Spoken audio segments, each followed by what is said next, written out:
Nobody clapped when the human delegation entered the chamber. Diana Reyes noticed this immediately. She had studied the recordings of previous summits.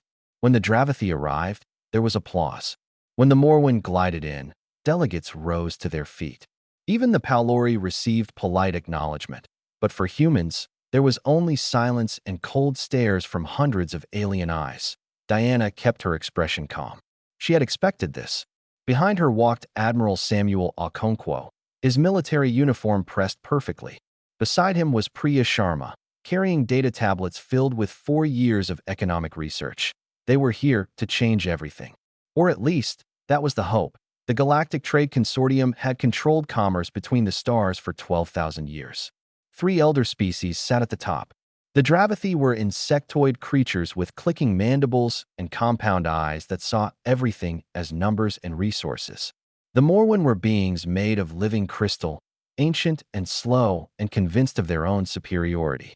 The Paulori were amphibious, their wet skin glistening under the chamber lights, masters of political manipulation. Humanity had been in space for only 400 years. They were children compared to these ancient powers. And children, in the consortium's view, should be grateful for whatever scraps they received. Diana took her seat at the small table assigned to her delegation.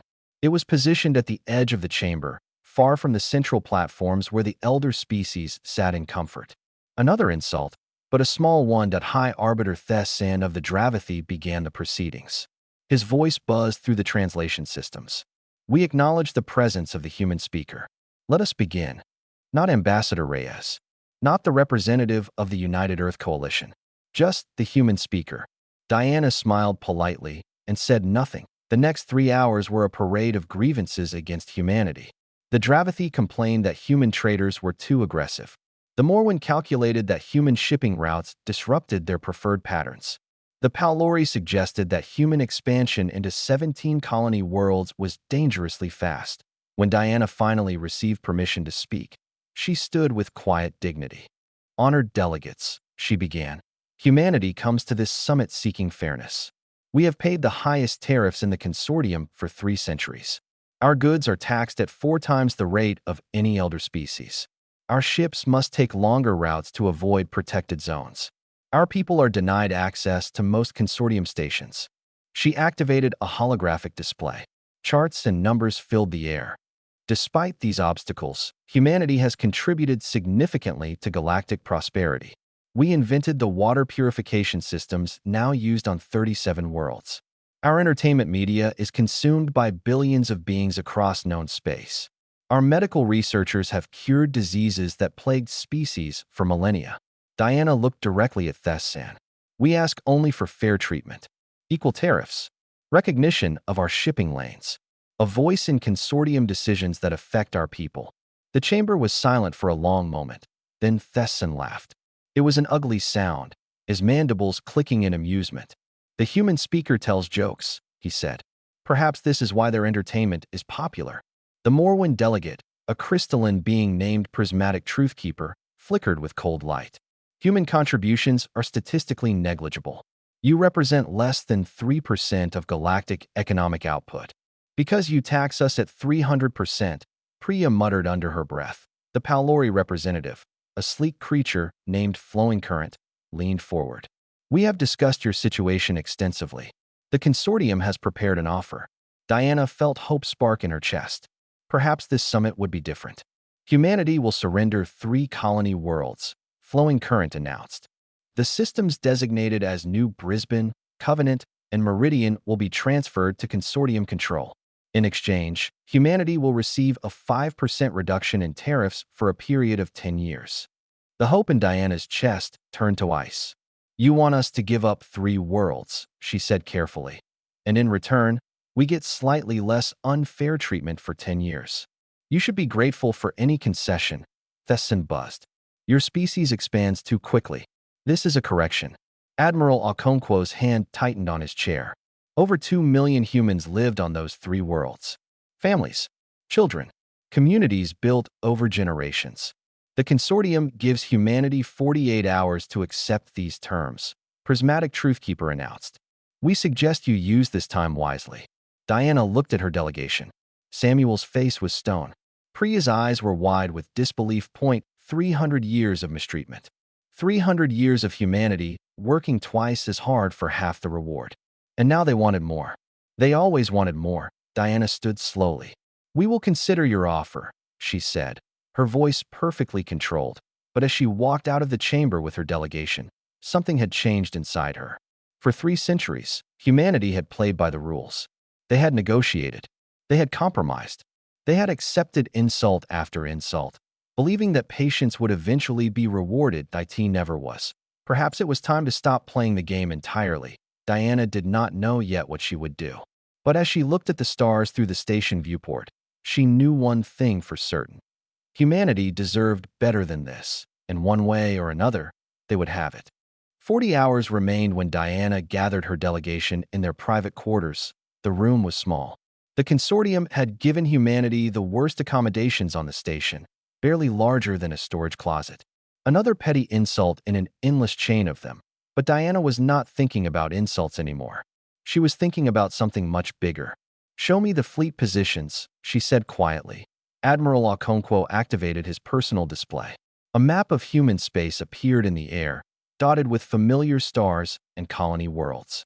But surrounding those stars, like wolves circling prey, were red markers. "Consortium warships," Samuel said. They moved into position 3 days before the summit began. 20 battle groups. Enough firepower to glass half our colonies. Diana studied the map. "They expected us to refuse. They expected us to submit," Priya corrected. "The ships are there to remind us what happens if we do not." For centuries, this had been the pattern. The elder species would make demands. They would position their fleets. And humanity would calculate the cost of resistance, find it too high, and surrender another piece of their freedom. Diana had come to this summit hoping to break that pattern through diplomacy. Now she understood the truth. There was no diplomacy here. There never had been. The consortium did not see humanity as partners to negotiate with. They saw humans as resources to exploit. "Priya," Diana said, "if we accept their terms, what happens to our economy?" Priya pulled up her analysis. "We lose 3 colony worlds with a combined population of 2.3 million. We lose the agricultural output of New Brisbane, which feeds for other colonies. We lose the manufacturing capacity of Covenant and the research facilities on Meridian." She paused, her voice heavy. "Within 2 generations, humanity becomes completely dependent on consortium charity. We become servants, not partners." Samuel crossed his arms. "And if we refuse, they use those fleets to take what they want anyway." Diana was quiet for a long moment. She walked to the small viewport and looked out at the stars. Somewhere out there, 17 human worlds waited to hear their fate. Billions of people who trusted their leaders to protect them, submit, and die slowly. Refuse and die quickly. These were the only options the galaxy offered. Unless there was a third option. "What if we just leave?" Diana said softly. Samuel frowned. "Leave the summit. Leave everything." Diana turned to face them. "What if we withdraw from the consortium entirely? Close our borders. End all trade. Recall every human citizen from every alien world. Just walk away and never come back." Priya's eyes widened. "That has never been done. In 4,000 years of consortium history, no species has ever withdrawn completely. Because everyone assumed they needed the consortium more than the consortium needed them," Diana replied. "But what if that assumption is wrong?" She began pacing, her mind racing. "We have spent 4 years preparing for this summit. We have stockpiled resources. We have developed alternatives to consortium trade routes. We have quietly become more self-sufficient than anyone realizes." Samuel was beginning to understand. "You want to call their bluff. I want to show them the truth," Diana said. "Humanity is not a parasite feeding on their scraps. We are contributors, innovators. We have given more to this galaxy than we have ever taken, and I want them to discover what life is like without us." The room was silent. Priya spoke first. "The economic shock would be severe. For us and for them. But we have prepared for it," Diana said. "They have not." Samuel rubbed his chin. "The fleet's outside our borders. If we announce withdrawal, they might attack before we can retreat. Then we do not announce anything." Diana smiled grimly. "We simply act. By the time they understand what is happening, every human will be safely home." 12 hours later, Diana Reyes walked back into the negotiation chamber. The elder species watched her with bored contempt, expecting the usual human surrender. Diana stood at her small table. She did not bother sitting down. "The United Earth Coalition rejects your terms," she announced. Vestan clicked his mandibles impatiently. "Then make a counteroffer. We have little time for human dramatics." "You misunderstand," Diana said, her voice calm and clear. "Humanity is not rejecting your specific offer. Humanity is rejecting this entire process. We withdraw from negotiations indefinitely. We withdraw from the consortium entirely. We will not return to this table. We will not accept any communication from your governments. We are done." The silence that followed was absolute. Prismatic Truthkeeper flickered with confusion. "This is unprecedented. You cannot simply leave." "Watch us," Diana replied. She turned and walked toward the door. Samuel and Priya followed without hesitation. "Wait." Flowing Current's voice was sharp with disbelief. "You cannot survive alone. No species can. You need us." Diana paused at the threshold. She looked back at the assembled delegates, at the ancient powers who had ruled the galaxy for millennia. "Perhaps," she said quietly, "but I think you need us more than you know. And now you will have the chance to find out." She walked out. Within 6 hours, every human ship in consortium space was heading home. The galaxy would never be the same. 3 months passed without a single word from human space. High Arbiter Thesson had expected the humans to return within weeks. They would come crawling back, he told himself. They would apologize for their dramatic exit. They would accept whatever terms the consortium offered, grateful for a second chance. But the weeks became months. And the silence continued. At first, the elder species treated it as a minor inconvenience. Human trade had been small anyway. Human contributions had been negligible. The galaxy would barely notice their absence. Then the problems began. The first reports came from the Dravathi agricultural worlds. 4 hive colonies had been growing hybrid crops developed jointly with human scientists. These plants had been designed to thrive in the harsh conditions of Dravathi worlds while providing maximum nutrition. But the crops required specific care that only the human specialists understood. Without them, the plants began dying. Within 2 months, agricultural yields dropped by 40%.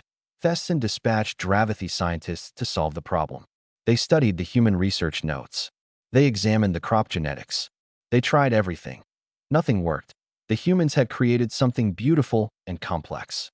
And they had taken the knowledge of how to maintain it with them when they left. Similar reports flooded in from across the galaxy. The Morwen discovered that 60% of their commercial shipping relied on navigation software designed by human engineers. The software had been licensed, not purchased. And the license required regular updates from human servers. Updates that were no longer coming. Ships began getting lost. Trade routes became dangerous. Accidents increased. The Palori faced their own crisis. Their species had been working with human medical researchers to cure a genetic disorder that caused blindness in 1 out of every 1,000 Palori children. The research had been promising. A cure had been months away. Now the human labs were closed. The research was frozen. And Palori children would continue to be born blind. The consortium held emergency meetings. They passed resolutions demanding that humanity return. They sent formal diplomatic communications. The communications went unanswered. They sent envoys to the border of human space. Ships carrying ambassadors and gifts and promises of better treatment. The envoys reached the human border and were met by automated defense platforms. A single message played on repeat in every known language. Human space is closed to all external traffic. Turn around. The envoys tried to argue. They tried to negotiate. They pleaded and threatened and begged. The platform said nothing more. They simply waited, weapons armed, ready to fire. The envoys turned around. Thesson was furious. No species had ever dared to ignore the consortium so completely. He ordered a war fleet assembled. 20 of the most powerful Dravathi battleships, crewed by the finest warriors of his hive. The fleet arrived at human space with weapons hot and demands ready. They expected fear. They expected desperate negotiations. Instead, they found human defense stations arranged in perfect formation. Each station was fully armed. Each was crewed by soldiers who stood at their posts in complete silence. The Dravathi commander broadcast his demands. Humanity would open their borders immediately. They would return to negotiations. They would pay reparations for the economic damage their withdrawal had caused. The humans did not respond. The commander repeated his demands, louder this time. Silence, he threatened to fire. He said he would destroy the stations and push into human territory. The human soldiers watched him through their viewports. They did not flinch. They did not speak. They stood ready to fight and die. And they waited. For 3 days, the fleets faced each other. 3 days of absolute silence that on the 4th day, the Dravathi commander blinked first. He had expected humans to be afraid. He had expected them to beg for mercy. Instead, he found people who were perfectly prepared to go to war. Not eager for it. Not threatening it. Simply ready. There was something terrifying about an enemy who said nothing, who made no threats, who simply waited for you to decide what kind of universe you wanted to live in. The war fleet withdrew. Vestan raged when he heard the news. He threatened to send a larger fleet. He threatened to burn human worlds to ash, but his advisors showed him projections. The human defense network was extensive. Any war would be long and costly, and the consortium was already bleeding economically. They could not afford both problems at once. 6 months after the walkout, the consortium began to fracture. Smaller species who had watched from the sidelines now asked uncomfortable questions. If the elder species could not bring humanity back, what else could they not do? If human contributions had been so vital, why had they been dismissed as negligible? The silence from human space continued, and across the galaxy, beings looked toward that quiet border and wondered, what were the humans doing in there? And what would happen when they finally chose to speak? 1 year after the humans walked away, the galactic economy began to collapse. IT happened slowly at first. A shipping company here, a manufacturing plant there. Small failures that could be explained away as bad luck or poor management. Then the failures became larger, faster, impossible to ignore. The Dravathi food crisis spread from 4 hive worlds to 12. Rationing began. Protests followed. For the first time in centuries, Dravathi citizens questioned their government openly. The Morwen lost 3 major trade routes when their navigation systems failed completely. Ships carrying valuable cargo drifted helplessly until rescue arrived.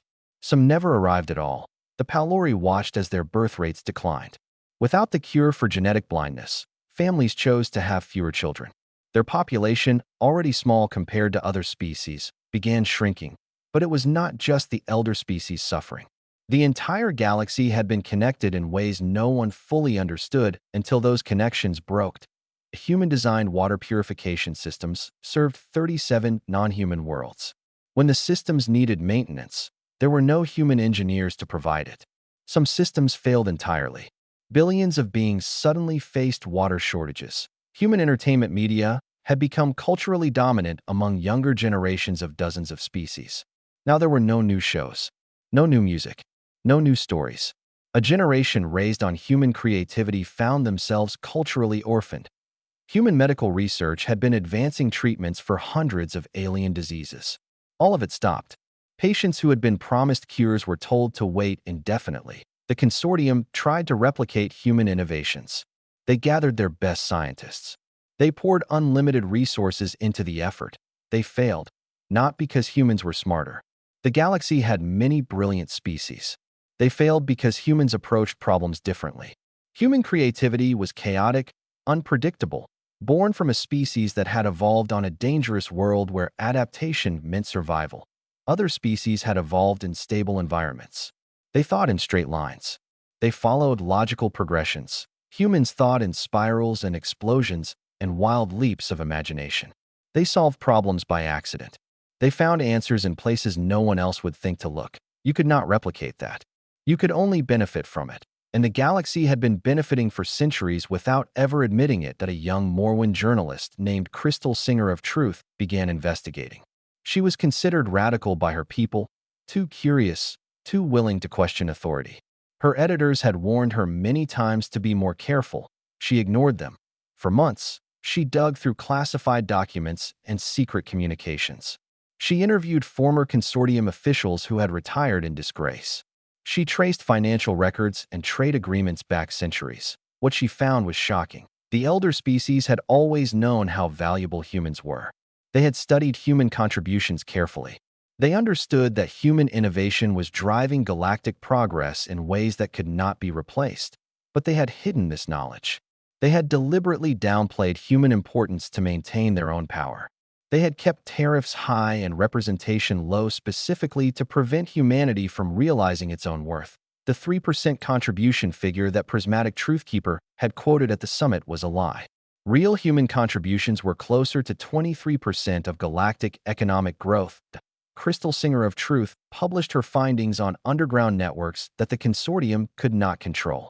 Within weeks, every species in the galaxy had read her report. The reaction was immediate. On Dravathi worlds, citizens demanded to know why they had been lied to. Riots broke out in food distribution centers. Security forces were overwhelmed. The Morwen Crystalline Council faced unprecedented challenges to their authority. Younger Morwen openly called for new leadership. The Palori government tried to suppress the story. They failed. Their citizens had already seen it. Trust in leadership evaporated. And across the galaxy, smaller species began looking at the Elder Three with new eyes. If they had lied about humans, what else had they lied about? If they had exploited humanity for centuries, who else were they exploiting? Inside human space, Ambassador Diana Reyes read Crystal Singer of Truth's report with quiet satisfaction. Her government asked if it was time to reopen communications. The galaxy was clearly suffering. Perhaps humanity could return as saviors, demand even better terms from a position of strength. Diana shook her head. Not yet. The pain needed to be deeper. The lesson needed to be permanent. The galaxy needed to understand, truly understand, that humanity was not a resource to be exploited. They were partners to be respected. When that lesson was learned, then they could talk. Until then, the silence would continue, and the trembling would grow. 2 years after the walkout, High Arbiter Thesson stood before the Consortium Council for the last time. The chamber that had once been filled with his loyal supporters was now cold with hostility. Representatives from dozens of species watched him with eyes that held no respect. Only blame. A Dravathi counselor read the charges. Economic mismanagement. Deception of allied species. Failure to resolve the human crisis. Each charge was a knife, and Thesson felt them all. When the vote came, it was not close. Thesson was removed from power by the largest margin in consortium history that he left the chamber in silence, his mandibles still for the first time in decades. The galaxy had changed around him, and he had refused to see it until too late. New leadership emerged from the chaos. Younger Dravathi, who had grown up consuming human media. Morwen, who had studied at human universities. Palori, who had worked alongside human colleagues and called them friends. These new leaders understood what their predecessors had not. Humanity was not an enemy to be contained. They were not children to be controlled. They were equals. And they had proven it in the most devastating way possible. The new Dravathi arbiter was named Clicking Dawn of Change. She was young by her species standards, barely 3 centuries old. But she had lived through the crisis. She had watched her people suffer. And she was determined to fix what her predecessors had broken. We must contact the humans, she announced at her first council meeting. Not with demands. Not with negotiations. We must simply ask what they want. The Morwen and Palori representatives agreed. Pride had become too expensive. It was time for humility. A message was sent to human space. It was short. It contained no threats. It made no demands. It simply asked a question. What would it take for humanity to return? For 3 weeks, there was no response. The new leaders waited anxiously, wondering if they had waited too long, if humanity had decided to remain isolated forever. Then, on the 22nd day, a signal came from the human border. Ambassador Diana Reyes appeared on screens across the galaxy. It was the first time anyone had seen her face in 2 years. She looked older, Diana noticed. There were lines around her eyes that had not been there before. But her voice was as steady as ever. The United Earth Coalition acknowledges your message, she said. We are prepared to discuss terms for our return to galactic society. Relief flooded through the consortium. Delegates embraced each other. Some wept openly. But Diana was not finished. Our terms are as follows, she continued. First, full recognition of human sovereignty over all current human territories. No more discussions of surrendering colony worlds. What is ours remains ours. Clicking Dawn of Change nodded. This was expected. Second, equal representation in all consortium governing bodies. Humanity will have the same voice as any elder species. No more small tables at the edge of the room. Another nod. Fair enough. Third, trade tariffs will be equalized across all species. Humans will pay the same rates as everyone else. No more punishment for our success. This caused some grumbling, but the new leaders accepted it. Fourth, a formal apology will be broadcast to every species in the galaxy. Your governments will admit that humanity was mistreated for centuries. You will explain how and why it happened. The truth will be told. This was harder. Admitting fault publicly would be humiliating. But after 2 years of suffering, humiliation seemed a small price. Diana's expression grew harder. And finally, a monument will be built on Orbital 7. In the same chamber where we walked away, a permanent reminder will stand. It will tell the story of what happened here. It will ensure that no species ever forgets what happens when you dismiss others as insignificant. The chamber was silent. A monument. A permanent mark of shame. Every visitor to Orbital 7 would see it for thousands of years. Every species would know how the Elder Three had failed. Clicking Dawn of Change spoke carefully. These terms are severe. Diana's eyes did not waver. They are fair. You took from us for 3 centuries. We ask only for what we deserved from the beginning. And if we refuse, then we remain where we are. Our borders stay closed. And you continue learning to live without us. The threat was not spoken with anger. Diana delivered it calmly, as a simple statement of fact. That made it worse. Clicking Dawn of Change looked at her fellow delegates. The Morwen had dimmed to their darkest shade, a sign of acceptance. The Palori representative had closed his eyes, already surrendering. We need time to discuss, she said. You have 3 days, Diana replied. We have waited 2 years. That seems generous. The transmission ended. For 3 days, the consortium debated. Some called the terms impossible. Others pointed out that they had no choice. A few suggested military action, but they were quickly silenced. The humans had proven they could not be intimidated. In the end, the vote was unanimous. They accepted everything. The galaxy had bent. Now it was time to see if it would break. The signing ceremony took place exactly where Diana had demanded it. The great chamber of Orbital 7 was filled with representatives from every known species. Thousands of beings crowded the observation galleries. Billions more watched through live broadcasts that reached every corner of the galaxy. Diana Reyes entered through the same door she had walked out of 2 years earlier.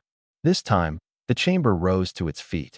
This time, there was applause. She walked to the center platform, the same platform where elder species had looked down on humanity for centuries. Now she stood there as an equal. Clicking Dawn of Change approached her first. The young Dravathi arbiter bowed deeply, her mandibles pressed together in a gesture of respect that her species reserved for the most honored allies. On behalf of the Dravathi Hive Collective, she said, her voice carrying through the chamber, I apologize for the treatment humanity has received. We were wrong. We were blind. And we are sorry. Similar apologies followed from the Morwen and the Palori.